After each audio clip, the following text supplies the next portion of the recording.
नमस्कार, मैं हूं सत्यपाल और आप देख रहे हैं CWB हिंदी न्यूज।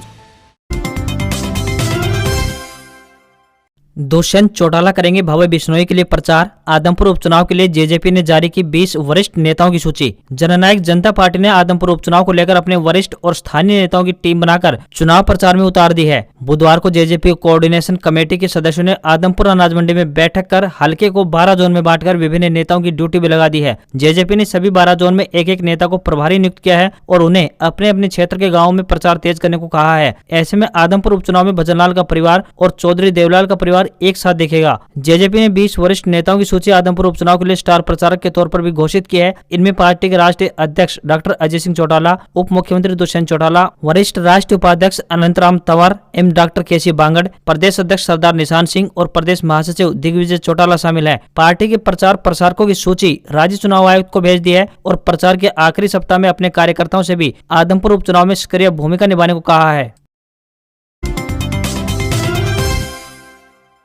अग्निवीर भर्ती 2022 अपडेट। अग्निवीर भर्ती के लिए एडमिट कार्ड वेबसाइट पर अपलोड। स्थानीय सेना भर्ती कार्यालय के भर्ती निदेशक कर्नल दीपक ने बताया कि अग्निवीर भर्ती के लिए ऑनलाइन पंजीकरण करवाने वाले अभ्यर्थी सेना की वेबसाइट से अपने एडमिट कार्ड डाउनलोड कर सकते हैं। सेना भर्ती कार्यालय द्वारा अभ्यर्थियों के एडमिट कार्ड को वेबसाइट पर अपलोड कर दिया गया है। एडमिट कार्ड पर भर्ती रैली के लिए दौड़ में भाग लेने की तिथि अंकित की गई है। कर्नल दीपक ने बताया कि अभ्यर्थियों के द्वारा गत 5 अगस्त से लेकर 3 सितंबर तक अग्निवीर भर्ती रैली के लिए ऑनलाइन पंजीकरण करवाया गया था। ऐसे सभी अभ्यर्थी सेना की वेबसाइट पर अपना यूजर आईडी और पासवर्ड डालकर अपने एडमिट कार्ड डाउनलोड कर सकते हैं। अभ्यर्थियों द्वारा पंजीकृत की गई ईमेल आईडी पर भी सूचना अपलोड की गई है। एडमिट कार्ड पर अंकित तिथि के अनुसार ही अभ्यर्थी भर्ती रैली की दौड़ में भाग ले सकते हैं। भर्ती निदेशक कर्नल दीपक ने बताया कि कोई भी अभ्यर्थी किसी दलाल या फिर धोखेबाज के बहकावे में न आए तथा ऐसे व्यक्तियों से सावधान भी रहें। अभ्यर्थी भर्ती के दौरान नशीली दवाओं के प्रयोग से भी बचें तथा फर्जी दस्तावेज पेश न करें। हरियाणा के युवाओं को विदेशों में मिलेगी जॉब। सीएम खट्टर ने किया ओवरसीज प्लेसमेंट सेल का उद्घाटन। विदेशों में नौकरी पाने के इच्छुक हरियाणा के युवाओं के लिए सुनहरा मौका आया है। विदेशों में युवाओं को रोजगार के अवसर मुहैया करवाने के दृष्टिगत राज्य सरकार ने ओवरसीज प्लेसमेंट सेल बनाया है, जिसका उद्घाटन मुख्यमंत्री मनोहर लाल खट्टर ने किया है। मुख्यमंत्री ने कहा कि हाल ही में एक प्रतिनिधि मंडल के साथ राज्य में विदेशी निवेश को आकर्षित करने और व्यापार संबंधी चर्चा करने के लिए दुबई के दौरे पर गए थे। इस दौरे के दौरान प्रतिनिधि मंडल ने विदेशों में हरियाणवी युवाओं के लिए विभिन्न अवसरों की पहचान की। इसी कड़ी में श्री विश्वकर्मा कौशल विश्वविद्यालय ने कतर में हॉस्पिटैलिटी सेक्टर में जॉब रोल रूम अटेंडेंट चिन्हित किया है। इसके लिए 30 नवंबर 2022 तक उम्मीदवारों की तत्काल आवश्यकता है। विश्वविद्यालय द्वारा इसके अलावा और भी कई अवसरों की पहचान की गई है। इस जॉब रोल रूम अटेंडेंट हेतु श्री विश्वकर्मा कौशल विश्वविद्यालय द्वारा हरियाणा कौशल रोजगार निगम के सहयोग से विदेशों में प्लेसमेंट के लिए एक पंजीकरण पोर्टल विकसित किया गया है। श्री विश्वकर्मा स्किल यूनिवर्सिटी विदेशों में अवसरों के लिए विभिन्न संगठनों से संपर्क स्थापित करने के लिए निरंतर प्रयास कर रही है और विभिन्न क्षेत्रों में नौकरी के अवसरों की पहचान करने के लिए भी प्रयासरत है।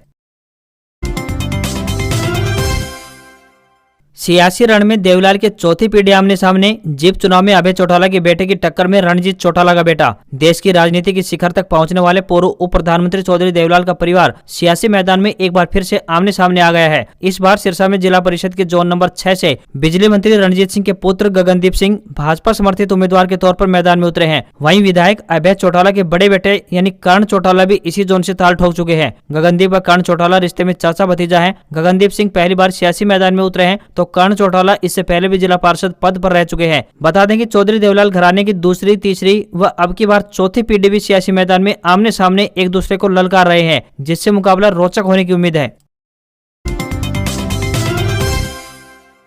हरियाणा में बीजेपी के 8 साल पूरे। सीएम मनोहर लाल ने गिनाई अपनी सरकार की उपलब्धियां। बोले बुढ़ापा पेंशन करेंगे 3000 रुपए। हरियाणा में भाजपा के 8 साल पूरे होने पर मुख्यमंत्री मनोहर लाल खट्टर ने प्रदेशवासियों को शुभकामनाएं दी हैं। उन्होंने उम्मीद जताई कि जनता का सहयोग उन्हें ऐसे ही मिलता रहेगा। दिल्ली में आयोजित प्रेस कॉन्फ्रेंस में सीएम ने सरकार की नीतियों और उपलब्धियों का बखान किया। उन्होंने कहा कि हरियाणा सरकार ने बीते 8 सालों में 3 कै पर प्रहार किया है। ये 3 कै करप्शन, कास्ट और क्राइम है। वहीं सरकार ने 5 सह को लगातार प्रमोट किया है। ये 5 सह है: शिक्षा, स्वास्थ्य, सुरक्षा, स्वावलंबन और स्वाभिमान। मुख्यमंत्री ने कहा कि प्रधानमंत्री ने विकास को लेकर जो ब्लूप्रिंट दिया है, उनसे जो प्रेरणा मिली है, उन पर भी लगातार काम किया है। अब व्यक्ति की आयु 60 वर्ष के होने पर उनकी वृद्धावस्था पेंशन खुद ब खुद लग जाती है। पीले राशन कार्ड बनाने का काम भी परिवार पहचान पत्र के माध्यम से हो रहे हैं। आरंभ में जिला सिरसा व कुरुक्षेत्र में यह योजना पायलट आधार पर शुरू की गई है। उन्होंने कहा कि जल्द ही बुढ़ापा पेंशन को 3000 रुपए मासिक किया जाएगा।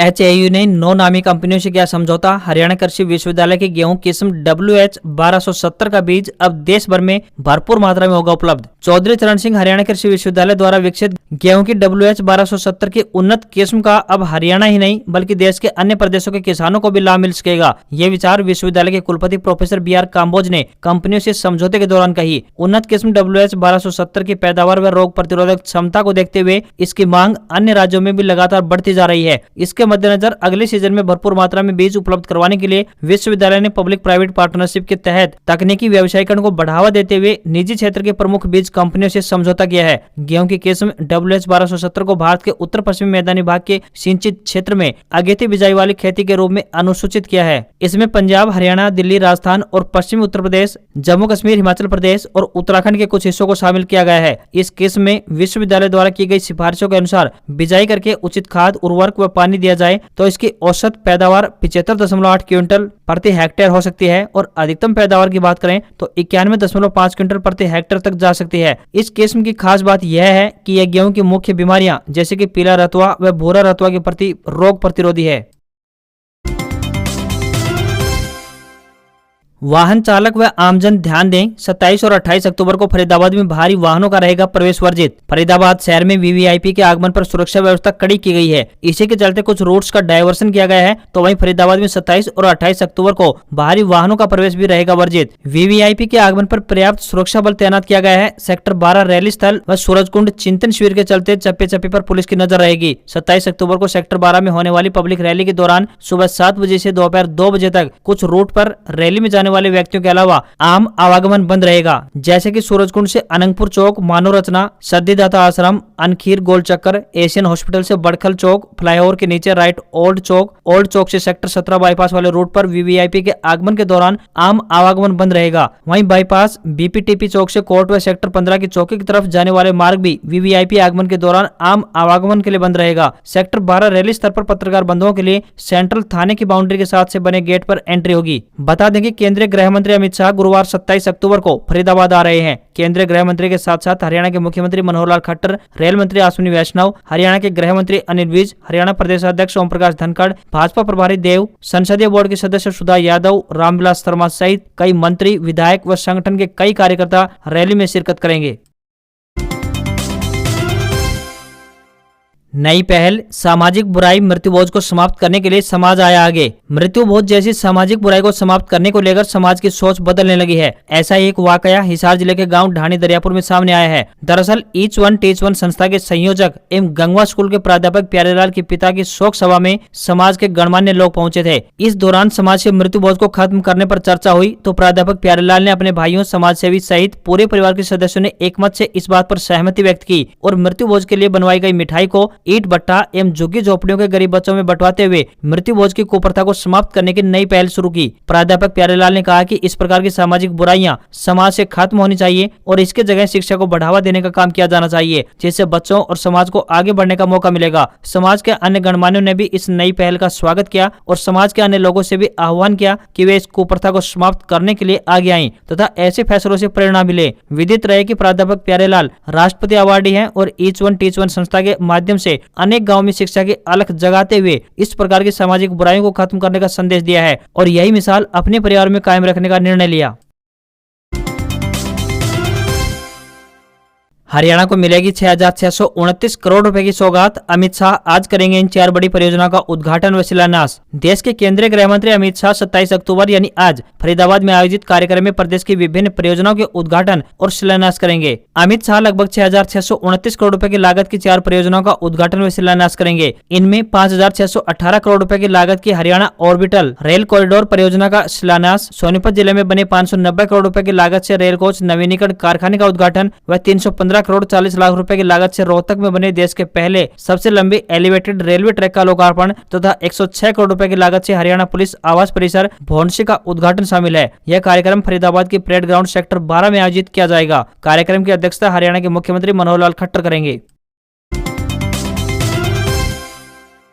नारनौल से चंडीगढ़ जाना हुआ आसान, नेशनल हाईवे 152D पर रोडवेज बसों का स्टॉपेज और टाइम टेबल जारी हुआ। हरियाणा रोडवेज द्वारा नारनौल से चंडीगढ़ के लिए नेशनल हाईवे 152D से शुरू की गई सीधी बस सेवा अब आम नागरिकों के लिए काफी फायदेमंद साबित हो रही है। अब यात्रियों की सुविधा के लिए नारनौल से चंडीगढ़ के बीच पड़ने वाले सभी स्टॉपेज के लिए टाइम टेबल जारी किया गया है। नेशनल हाईवे 152D हरियाणा के 8 जिलों यानी कुरुक्षेत्र, कैथल, करनाल, जींद, रोहतक, भिवानी, चरखी दादरी व महेंद्रगढ़ के करीब 112 गाँव से होकर गुजर रहा है। इनके आसपास पड़ने वाले सभी नागरिकों को इन बस सेवा का फायदा मिल रहा है। इतना ही नहीं, यात्रियों को इस रूट पर 35 रुपए कम देने पड़ते हैं। साथ ही 2 घंटे के समय की बचत भी हो रही है। रोडवेज की ओर से जारी किए गए नए शेड्यूल के अनुसार नारनौल से चंडीगढ़ के लिए सुबह 4 बजे, 5 बजे, 6:40, 8 बजे, 10 बजे व शाम 6:30 पर बसें चलाई गई है। इनमें से सुबह 8 व 10 बजे वाली बस सेवा अब नांगल सिरोही व महेंद्रगढ़ होते हुए बूचावाद से नेशनल हाईवे 152D पर चढ़ेगी। वहीं वापसी में चंडीगढ़ से नारनौल के लिए दोपहर 12 बजे, 1 बजे, 3 बजे, 4 बजे, 4:40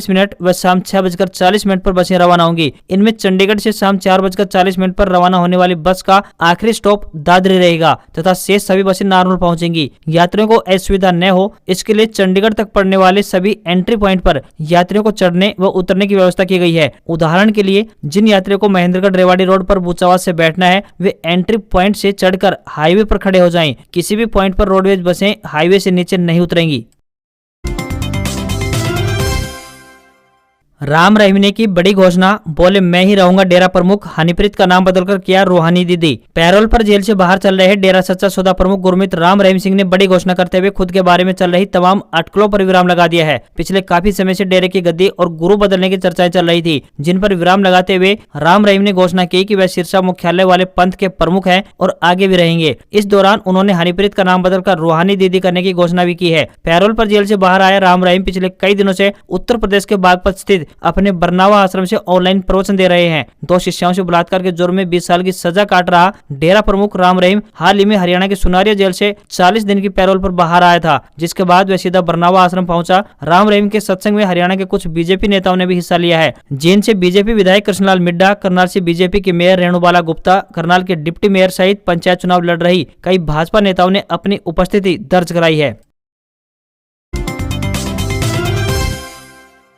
पंचायत इलेक्शन 2022 अपडेट। केंद्रीय मंत्री राव इंद्रजीत सिंह की ओर से अभी तक नहीं खोले गए हैं पत्ते। अहिरवाल के मतदाताओं की नब्ज पर मजबूत पकड़ रखने वाले केंद्रीय मंत्री राव इंद्रजीत सिंह जिला परिषद और ब्लॉक समिति के चुनाव की राजनीति में जब तक दिलचस्पी नहीं लेते, तब तक इनके पार्षद चुनकर सामने नहीं आ जाते। राव के नाम के सहारे ही कई निवर्तमान लगातार दूसरी बार चुनाव मैदान में बाजी मारने की फिराक में है, परंतु इस बार उनके लिए यह राह आसान नहीं है। चुनाव मैदान में उतर रहे चेहरों ने अपनी अपनी गाड़ियों और होर्डिंग्स पर उनके व उनकी बेटी आरती राव के नाम को प्रचारित करना शुरू कर दिया है। राव के व्यापक राजनीतिक प्रभाव को भुनाने के लिए यह लोग खुलकर उनके नाम का इस्तेमाल कर रहे हैं, जबकि राव की ओर से अभी तक उनके समर्थन में वोट का इशारा तक नहीं किया गया है। दिलचस्प बात यह है कि जो लोग केंद्रीय मंत्री राव इंद्रजीत सिंह के नाम को भुनाने में पूरी ताकत लगा रहे हैं, उनमें से अधिकांश दूसरी बार चुनाव मैदान में उतर रहे हैं। उनके वार्ड के लोग पिछले कार्यकाल का हिसाब मांगने में पीछे नहीं रह रहे हैं, जिस कारण उनके लिए जिला परिषद की दूसरी बार पारी खेलना आसान नहीं दिखाई पड़ रही है। वहीं रेवाड़ी जिले के इतिहास में जिला परिषद के चुनाव में किसी भी पार्षद को मतदाताओं ने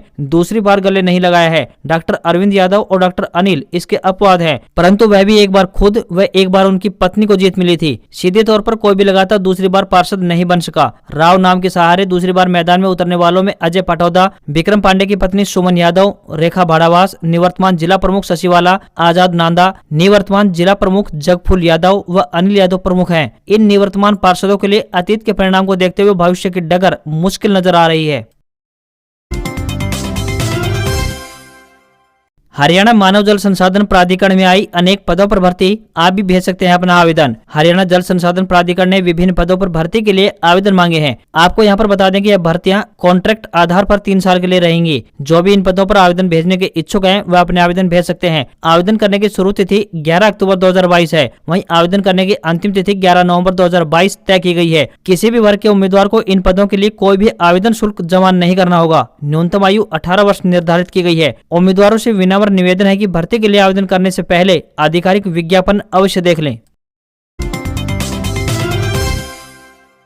SBI बैंक ने ग्राहकों के लिए जारी किया जरूरी अलर्ट। देश के सबसे बड़े बैंक यानी SBI state bank of India की तरफ से अपने ग्राहकों को एक बड़ी चेतावनी जारी की गई है। बैंक ने ग्राहकों से कहा है कि अनाधिकृत लेनदेन की रिपोर्ट उन्हें तुरंत करनी चाहिए। यदि वे इस रिपोर्ट में देरी करेंगे तो उन्हें काफी नुकसान उठाना पड़ सकता है। मौजूदा समय में देश में अपराध और डिजिटल धोखाधड़ी के मामले काफी तेजी से बढ़ रहे हैं। बैंक ने कहा है कि ग्राहकों को इस प्रकार के साइबर खतरों से खुद को सुरक्षित रखना बेहद जरूरी है, खासकर तब जब डिजिटल भुगतान प्लेटफॉर्म और ऑनलाइन बैंकिंग सेवाओं का आप उपयोग कर रहे हो। SBI बैंक की तरफ से हाल ही में एक प्रेस विज्ञप्ति भी जारी की गई है, जिसमें कहा गया है यदि आपके साथ भी कोई अनाधिकृत लेनदेन होता है तो तुरंत आप टोल फ्री नंबर यानी 1800-1234 पर कॉल करनी चाहिए, ताकि समय रहते उचित कार्रवाई की जा सके। जैसे ही बैंक को अनाधिकृत लेनदेन की शिकायत मिलती है तो वह धोखाधड़ी लेनदेन को रोकने के लिए तत्काल और पर्याप्त कदम उठाएंगे। ग्राहक की शिकायत प्राप्त होने के बाद ट्रांजैक्शन को तुरंत ब्लॉक कर दिया जाएगा। बैंक ने ग्राहकों को साइबर धोखाधड़ी से सावधान रहने की सलाह दी है। हरियाणा पंचायत चुनाव 2022 अपडेट। दिवाली की छुट्टियों के बाद फिर नामांकन शुरू। दूसरे चरण के लिए सिर्फ 2 दिन बचे। हरियाणा पंचायत चुनाव में फिर से नामांकन शुरू हो गए हैं। दूसरे चरण के नामांकन के लिए 28 अक्टूबर अंतिम तारीख तय की गई है। इस दिन शाम 3 बजे तक उम्मीदवार अपना नामांकन पत्र दाखिल कर सकते हैं। दूसरे चरण की वोटिंग के लिए 9 और 12 नवंबर को वोटिंग हो रही है। दूसरे चरण के अंबाला, चरखी दादरी, गुरुग्राम, करनाल, कुरुक्षेत्र, रेवाड़ी, रोहतक, सिरसा और सोनीपत जिलों को शामिल किया गया है। नामांकन के लिए निर्धारित स्थानों पर रिटर्निंग ऑफिसर व सहायक रिटर्निंग अफसर सुबह 10 बजे से लेकर शाम 3 बजे तक उपलब्ध रहेंगे। पंचायत चुनाव के पहले चरण में 30 अक्टूबर को वोटिंग शुरू हो जाएगी। भिवानी, झज्जर, जींद, कैथल, महेंद्रगढ़, नूंह, पंचकुला, पानीपत और यमुनानगर में इस दिन जिला परिषद व ब्लॉक समिति सदस्यों और 2 नवंबर को पंच और सरपंच पद के लिए वोटिंग होगी। समय के अभाव में प्रत्याशी जी जान से प्रचार में जुटे हुए हैं। आज खबरों बस इतना ही। देखते रहिए CWB हिंदी न्यूज। नमस्कार।